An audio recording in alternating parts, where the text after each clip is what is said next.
Hi friends, welcome to our channel. வீட்டில் பிறந்த குழந்தையிலேருந்து 6 மாத குழந்தை இருக்கா அப்படின்னா இந்த வீடியோ உங்களுக்கு தாங்க. ஸ்கிப் பண்ணாமல் முழுசாக இந்த வீடியோவை கண்டினியூஸாக தொடர்ந்து பாருங்கள்.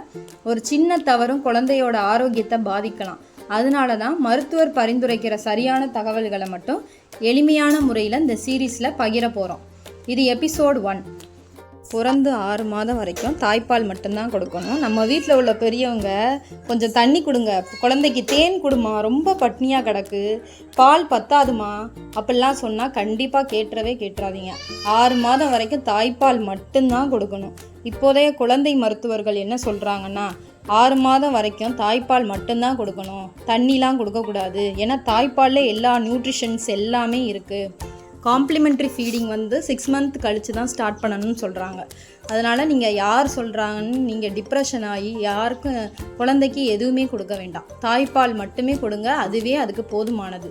சரிங்களா? அதில் எல்லா ஊட்டச்சத்து, நோய் எதிர்ப்பு சக்தியிலேருந்து எல்லாமே இருக்குது. தண்ணி கொடுத்தா அதில் என்ன சத்து இருக்குது? அது ஒரு சத்தும் இல்லை. அது குழந்தைக்கு அது விஷமாக தான் மாறும். இப்போ நம்மளும் தான் குடிக்கிறோம் அப்படின்னா அது வேறு. குழந்தைக்கு தண்ணி தேவையில்லை. தண்ணியில் சோடியம் அதிகமாக இருக்குது. நம்ம குழந்தையோட கிட்னி அந்தளவுக்கு இம்ப்ரூவ் ஆகிருக்காது, அதை எக்ஸ்க்ரீட் பண்ணுற அளவுக்கு. அதனால் தண்ணி கண்டிப்பாக கொடுக்காதீங்க. ஃபார்முலா மில்கில் அப்போ தண்ணி தானே சேர்க்குறோம் அப்படின்னா அந்த ஃபார்முலா மில்க் பவுடர் தண்ணியோடு சேர்க்குறதுனால அதில் நியூட்ரிஷன்ஸ் எல்லாமே இருக்குது. அதுவுமே டாக்டர் ப்ரிஸ்கிரைப் பண்ணுறதுனா மட்டும் எடுத்துக்கோங்க.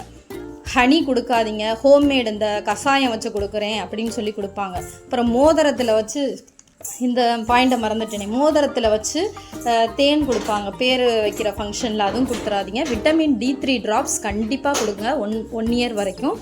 அதுக்கப்புறம் இம்யூனைசேஷன், அதாவது தடுப்பூசி கண்டிப்பாக கம்பல்சரி போட்டுருங்க.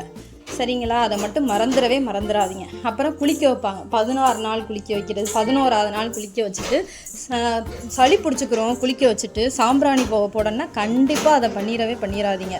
அதனால் உங்கள் குழந்தைய நீங்கள் தான் பார்த்துக்கணும். நம்ம 10 மாதம் வயிற்றில் சுமந்து எவ்வளோ கஷ்டப்பட்டு பெற்றிருப்போம். அவங்க சொல்கிறாங்க இவங்க சொல்கிறாங்கன்னு நம்ம குழந்தைய கண்டிப்பாக பார்த்துக்கணும்.